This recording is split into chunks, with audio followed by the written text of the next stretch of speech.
Hello बच्चों, आज हम क्लास 10th आईसीएसई बोर्ड का chapter number 2 work energy and power का लेक्चर नंबर 4 करने वाले हैं। इससे पहले के लेक्चर अगर आपने नहीं देखे हैं तो प्लीज़ जाके पहले वो वाली लेक्चर देखो, उसके बाद ही ये वाला लेक्चर आपको समझ में आने वाला है। ठीक है, तो सबसे बड़ी चीज़ आपने कल क्या पढ़ा था। जो बच्चे रेगुलर बेस पे जुड़े हैं उनको याद होगा, मैंने कल लास्ट में एक क्वेश्चन दिया था। उस क्वेश्चन का मैं आंसर बाद में बताऊँगा। ठीक है, तो आई होप आपने वो वाला क्वेश्चन अटैम्प्ट किया ज़रूर होगा। ठीक है, जिन्होंने नहीं किया है गलत बात है, और अपने आप को पनिशमेंट आपको ज़रूर देना है। ठीक है, कैसा पनिशमेंट? आज आपको अपना फेवरेट फास्ट फूड बिल्कुल नहीं खाना है। ठीक है, आज या कल में ये आपकी रहेगी पनिशमेंट। ठीक है, क्योंकि आपने होमवर्क नहीं पूरा किया है। तो बच्चों कॉपी पेन निकाल लो, स्टार्ट करते हैं आज अपना लेक्चर नंबर 4।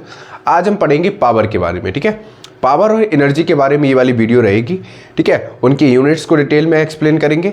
जो छोटे छोटे क्वेश्चंस आते हैं बोर्ड में उनको भी डिस्कस करेंगे। ठीक है, 1 मार्क्स के जो क्वेश्चंस आते हैं, इसके बाद जो न्यूमेरिकल्स की वीडियो होगी वो मैं अलग से बना दूंगा। ठीक है, तो कॉपी पेन निकाल लो और पेटी पैक होके बैठ जाओ बच्चा।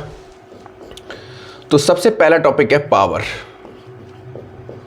सर पावर क्या होता है? पावर का मतलब होता है एफिशिएंसी। ठीक है, आपकी क्षमता, यही तो होता है, ये होता है। ठीक है, अच्छा समझाते हैं। पावर का मतलब होता है बच्चों, आपने डेफिनेशन में पढ़ रखा होगा, rate of doing work is known as power. एक मिनट बच्चों, मैं लाइट ठीक कर दूं। ठीक है बच्चों, आपने पढ़ रखा होगा rate of doing work is known as power. फिर से वहीं से स्टार्ट करते हैं डेफिनेशन से। The rate of doing work done is known as power. आपको पता है बच्चों, इसको डिनोट किससे किया जाता है? कैपिटल पी से। It is denoted by P, capital P. ठीक है, अच्छा आपको पता है कि पावर का मतलब मैंने क्या बताया? Rate of doing work. Rate हमेशा विद रिस्पेक्ट टू टाइम निकाला जाता है, टाइम के रिस्पेक्ट में। तो यहां पे बच्चा हो जाएगा वर्क डन बराबर, सॉरी पावर बराबर हो जाता है वर्क डन बाई टाइम। अब बच्चों वर्क डन की यूनिट आपको पता है क्या होती है? जूल। और टाइम की पता है सेकंड। जूल पर सेकंड को हम दूसरे नाम से जानते हैं वॉट। किस नाम से जानते हैं? वॉट। तो पावर की जो यूनिट निकली बच्चा वो क्या है? एसआई यूनिट ऑफ पावर क्या है बच्चों? क्या है? वॉट। ठीक है, इतनी बात समझ में आ गई? कोई भी तकलीफ यहां तक समझ में आ गया? अब बच्चों ये क्या है? जो पावर है वो कैसा है? स्केलर क्वांटिटी है। It is a scalar quantity. Sir इसमें तो कुछ नया नहीं, आपको यही डेफिनेशन आप पहले पढ़ते आ रहे हो, लेकिन अभी कुछ मैं की पॉइंट्स बताऊंगा, वो आपको याद जरूर रखने हैं। ठीक है बच्चों, आपको पता है कि वर्क डन क्या है? स्केलर क्वांटिटी था, तो वर्क डन का ही रिलेशन क्या है? पावर है, क्योंकि वर्क डन पर यूनिट टाइम को हम क्या कहते हैं? पावर। तो वर्क डन जब स्केलर क्वांटिटी था तो पावर भी क्या होगा? स्केलर क्वांटिटी होगा। इतनी बात समझ में आई? हजम हो गई इतनी बात? ठीक है, इतनी बात आपने हजम कर ली। अच्छा बच्चों, मैं इसी में आपसे पूछूं कि मेजरमेंट ऑफ पावर कैसे पता लगाते हैं? Measurement of power. बच्चों ध्यान से सुनना, ये कोई एक सोर्स है।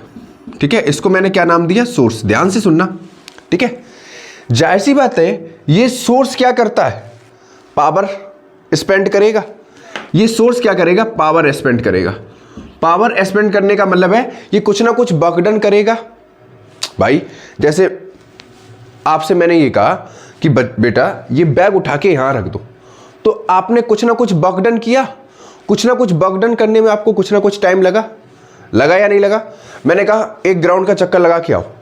ठीक है, तो आपने एक राउंड कंप्लीट किया ग्राउंड का, आपने चक्कर लगाया, समझ में आया? तो वर्क डन किया विथ रिस्पेक्ट टू टाइम। ध्यान रखना, दो बातें कह रहा हूं। आपने वर्क डन किया, लेकिन किसके रिस्पेक्ट में? टाइम के रिस्पेक्ट में। तो इसको हम क्या बोलेंगे? पावर। अच्छा, पावर को हम ऐसे समझ लो, सोर्स का मतलब है कोई भी पर्सन हो सकता है सोर्स। समझ में आ गया? सोर्स क्या करता है? पावर को स्पेंड करता है। ठीक है, अमाउंट ऑफ वर्क डन करने में इन 1 सेकेंड। ठीक है, ऐसे भी लिख सकते हैं, the amount of work done performed by a source in 1 second is known as power. ये मेजरमेंट ऑफ पावर है। फिर से बोलो, the amount of work done performed by a source in 1 second is known as power. बात आई समझ में? मैं लाइट जरा ठीक कर दूं बच्चों, 1 मिनट रुकना, ठीक है। यहां पे लिख सकते हैं the amount of work done, amount of work done, समझ में आ रहा है writing? Performed by the source in 1 second is known as power. इतनी बात समझ में आई? फटाफट नोट करो, यहां तक स्क्रीनशॉट लो। इतना नोट करो। तो बच्चों एक चीज यहां पे आपको समझ में आ गई, जो पावर है, ठीक है, वो पावर 2 पे डिपेंड करती है। पहला work done by the source, और दूसरा time spend by the source. समझ में आ गया? मतलब पावर परफॉर्म कर कौन रहा है? सोर्स। तो जो सोर्स वर्क डन कर रहा है और जो सोर्स टाइम ले रहा है वर्क डन करने में, इस पे क्या डिपेंड करता है? पावर। बात भेजे में घुस गई? ठीक है, अब स्क्रीनशॉट ले लो। यहां तक आपको ये वाला टॉपिक तो समझ में आ गया होगा। जल्दी जल्दी स्क्रीनशॉट लो बच्चा, जल्दी जल्दी अच्छे से स्क्रीनशॉट ले लो। अच्छा, जो बच्चे कल भी वीडियो में थे, जिन्होंने कल वीडियो देखी थी, ठीक है, उनको मैंने होमवर्क दिया था, और होमवर्क देने से पहले मैंने कुछ आपको टर्म्स लिखाए थे, ठीक है, कुछ क्वांटिटीज बताई थी। वो क्वांटिटीज याद है या नहीं है? घर पे नोट्स प्रैक्टिस करते रहना, ठीक है। फिजिक्स कभी भी ऐसे करके नहीं पढ़ी जाती है, कॉपी पेन हाथ में होना चाहिए, ठीक है। समझ में आया? तभी आप फिजिक्स सीख सकते हो, वरना तो नहीं। नोट करो फटाफट, ठीक है। रब कर दिया जाए, ठीक है। इतना तो समझ में आ गया। आपको एक रिलेशन बताऊंगा बहुत अच्छे से। मैंने बनाया, ये कोई देखो एक ऑब्जेक्ट है जिसका मास है, ठीक है। इस ऑब्जेक्ट पे मैं क्या कर रहा हूँ? फोर्स अप्लाई कर रहा हूँ। डेली में यही बताता हूँ। जाहिर सी बात है, ये ऑब्जेक्ट क्या करेगा? डिस्प्लेसमेंट करेगा। डिस्प्लेसमेंट करने का मतलब क्या है? इस ऑब्जेक्ट ने क्या किया? वर्क डन किया, ठीक। समझ में आ गया बच्चों? वर्क डन का फॉर्मूला क्या होता है? फोर्स इनटू डिस्प्लेसमेंट, यही तो होता है। मतलब F इंटू एस, ये होता है W। एस भी नो, ये भी पता है हमको। अच्छा बच्चों, पावर बराबर क्या होता है? अभी बताया था, वर्क डन पर यूनिट टाइम। तो P बराबर होता है W बाई टी। बेटा वर्क डन की जगह हम यहां पे सब्स्टिट्यूट कर दें क्या? F into S. तो P बराबर क्या हो जाएगा? F into S by T. इतना समझ में आ गया? कोई भी तकलीफ? बच्चों यही रिलेशन हम बता रहे, इसके बाद यहां पे देखना, ठीक है बच्चों। बट आप देखो, ये टर्म्स जाना पहचाना लग रहा है, S by T. S by T बच्चों होता क्या है? वी। और वी क्या है हमारा? Average speed. क्या है? एवरेज स्पीड, या नॉर्मली स्पीड कह दो। इतनी बात समझ में आई? देखो ध्यान से देखो, एस अपॉन टी क्या होता है? एस फॉर डिस्टेंस भी होता है, डिस्प्लेसमेंट भी होता है। टाइम का मतलब पता है? तो डिस्टेंस पर यूनिट टाइम को हम क्या बोलते हैं? स्पीड। और डिनोट किससे किया जाता है? वी से। पता है ना? ठीक, हमने यहां पे इसको एवरेज स्पीड कह दिया, ठीक है। तो ये क्या हो गया? Displacement per unit time can be simply defined as velocity. Distance per unit time can be simply defined as speed. समझ में आ गया? तो डिस्टेंस पर यूनिट टाइम ये क्या होगा? स्पीड होगा। क्लियर हो गया? तो इसको एवरेज स्पीड दे दिया। एवरेज स्पीड कैसे निकाला जाता है? Total displacement per unit total time taken, ऐसे ही तो निकाला जाता है। भूल गए क्या बच्चों? ठीक है। अब बच्चों ध्यान से देखना, इस वाले फॉर्मूले में हमने क्या निकाला था? पावर की, ठीक। अब बच्चों F into S upon T की जगह क्या रख दें? F into V. तो बच्चों हमको पावर का एक नया फॉर्मूला मिल गया। ध्यान से देखना बच्चों, यहां से P बराबर हमने क्या निकाला? F into V. तो पावर बराबर क्या हो गया बच्चों, फोर्स इंटू एवरेज स्पीड। समझ में आ गया रिलेशन? फटाफट नोट कर लो। नोट हो गया? रब कर दिया जाए।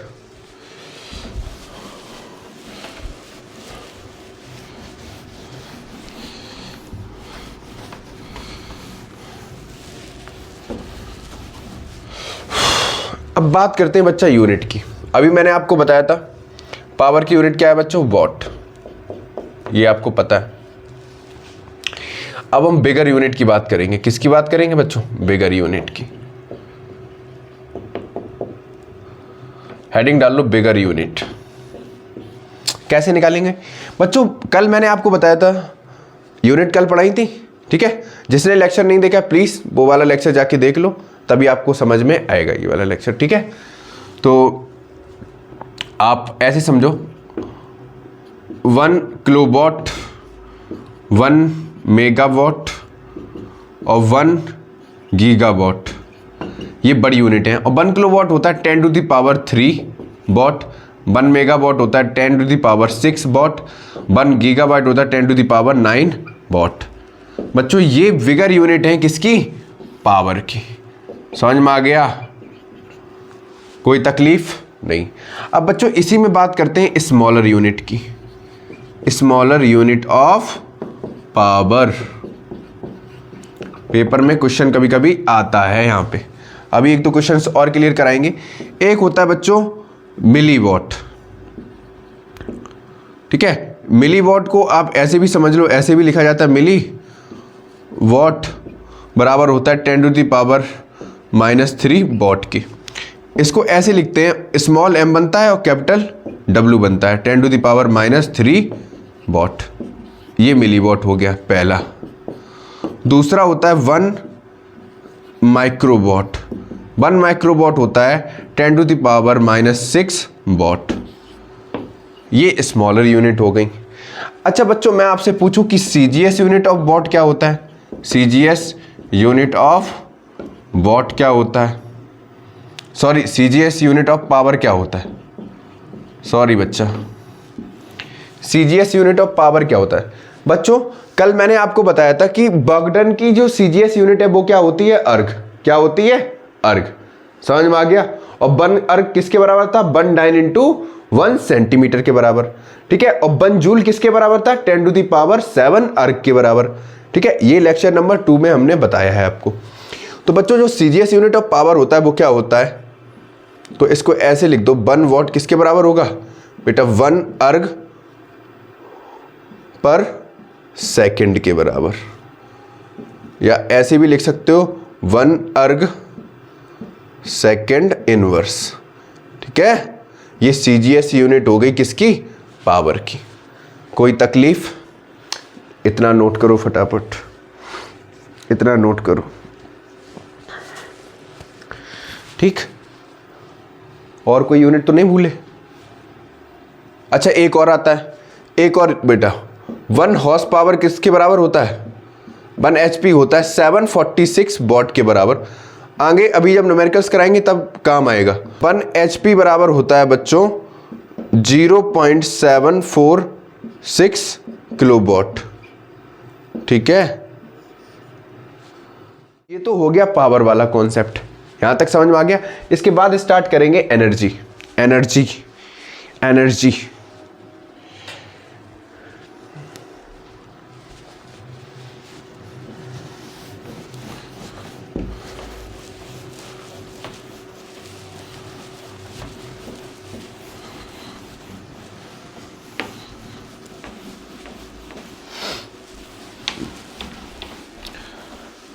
अच्छा बच्चों अगर मैं आपसे ये पूछूं, आपने कंजर्वेशन ऑफ एनर्जी वाला लॉ तो पढ़ा ही होगा। Energy neither be created nor be destroyed but it can be transform from one form to another form. समझ में आ गया? मतलब टोटल एनर्जी हमेशा क्या रहती है? सिस्टम की कंजर्व रहती है। अब बच्चों टोटल एनर्जी किसके बराबर होता है? Sum of kinetic energy plus sum of potential energy के बराबर होता है। समझ में आ गया? टोटल एनर्जी को ही हम दूसरे नाम से जानते हैं इंटरनल एनर्जी, और कह सकते हो मैकेनिकल एनर्जी। यहाँ तक बात समझ में आई? ठीक है, तो बच्चों नेक्स्ट हेडिंग डालो एनर्जी। नेक्स्ट हेडिंग क्या रहेगी, एनर्जी। एनर्जी क्या होता है बच्चों, एनर्जी का मतलब है the capacity of doing work, the capacity of doing work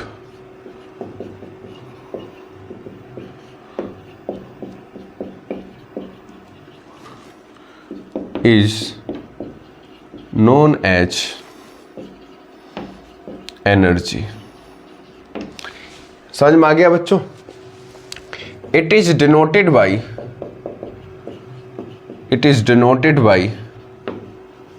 capital E, ठीक है बच्चों। Its unit is joule. क्या होती है बच्चों, जूल। मतलब कार्य करने में जो क्षमता, ठीक है, जो एनर्जी खर्च होती है, यूटिलाइज होती है, उसको हम क्या कहते हैं, एनर्जी कहते हैं। समझ में आ गया? कोई भी वर्क डन आप करो, ठीक, तो उसकी यूनिट क्या हो जाएगी, जूल। जो वर्क डन की यूनिट है वही सेम हो जाएगी किसकी, एनर्जी की। कोई तकलीफ बच्चों? वर्क डन भी कैसा था, स्केलर क्वांटिटी है, तो उससे रिलेटेड एनर्जी है, तो it is also a scalar quantity. यहां तक बात समझ में आई? कोई तकलीफ नहीं, समझ में आ गया? ठीक है। अच्छा बच्चों, मैं आपसे अगर एक जनरल सा कॉन्सेप्ट पूछूं कि कोई ऑब्जेक्ट सर्कुलर पाथ में ऐसे ऐसे घूम रहा है, ध्यान से सुनना, कोई ऑब्जेक्ट ऐसे ऐसे सर्कुलर पाथ में घूम रहा है, ठीक है, तो जाहिर सी बात है इसके सेंटर की तरफ एक सेंट्रीपिटल फोर्स लगता है, centripetal force toward the centre लगेगा, लेकिन जो इसका डिस्प्लेसमेंट होगा वो कैसा होगा, टेंजेंशियली। और एफसी क्या है, centripetal force toward the centre लगेगा।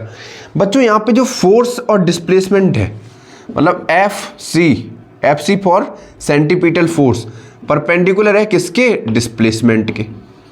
तो इस केस में जो बच्चा वर्क डन होगा वो कैसा होगा, 0 होगा, क्योंकि फोर्स और डिस्प्लेसमेंट दोनों कैसे हैं, नॉर्मल है। आई बात समझ में? यही तो कल क्वेश्चन था, ठीक है, उसका आंसर भी हमने दे दिया, ठीक।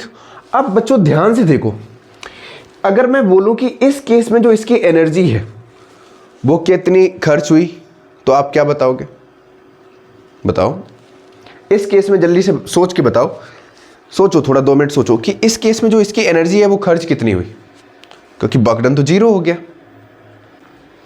यहां पे समझ में आया बच्चों? जब यहां पे वर्क डन 0 है तो जाहिर सी बात है कि एनर्जी का ट्रांसफर ही नहीं हुआ। जब एनर्जी का ट्रांसफर ही नहीं हुआ तो यहां पे एनर्जी चेंज नहीं हुई, तो एनर्जी हुई कितनी, 0। समझ में आया? एनर्जी वेस्ट ही नहीं हुई भाई। एनर्जी एक फॉर्म से दूसरी फॉर्म में ट्रांसफर कहीं हो पा रही है, इसमें नहीं हो रही।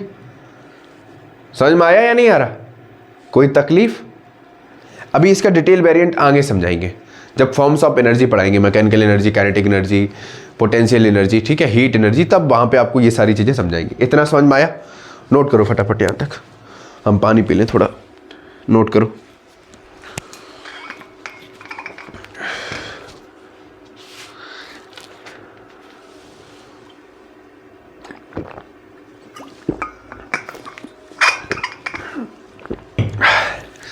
इतना नोट किया बच्चों? अभी हमने बताया कि एनर्जी की यूनिट क्या होती है, जूल। आई बात समझ में? ठीक है। अब बच्चों जरा इसकी बिगर यूनिट की बात करें तो क्या होगा, बिगर यूनिट की बात करें तो क्या होगा बेटा, एक होता है वॉट आवर और इसी में दूसरी होती है किलोवाट आवर, ठीक है। ये क्या है, एनर्जी की, ये दोनों क्या है, बिगर यूनिट है एनर्जी की। आई बात समझ में? कोई तकलीफ? इस डायग्राम को मैं थोड़ा रब कर दूं फिर आपको समझाते हैं, ठीक है। अब बच्चों देखो जरा ध्यान से, वॉट इनटू आवर की अगर निकालें, पहले वाले का निकालें बेटा, ए का वॉट आवर का, तो आप इसका वैल्यू पता है, निकाल लो कि कितना आएगा। 1 वॉट बराबर कितना होगा, 1 जूल पर सेकेंड, ठीक है, 1 जूल पर सेकेंड होगा इनटू सेकेंड, तो 3600 सेकेंड आ गया। समझ में आ गया? अब इसको अगर ज़्यादा लिखें तो 3.6 किलो जूल हो गया, यही तो होगा।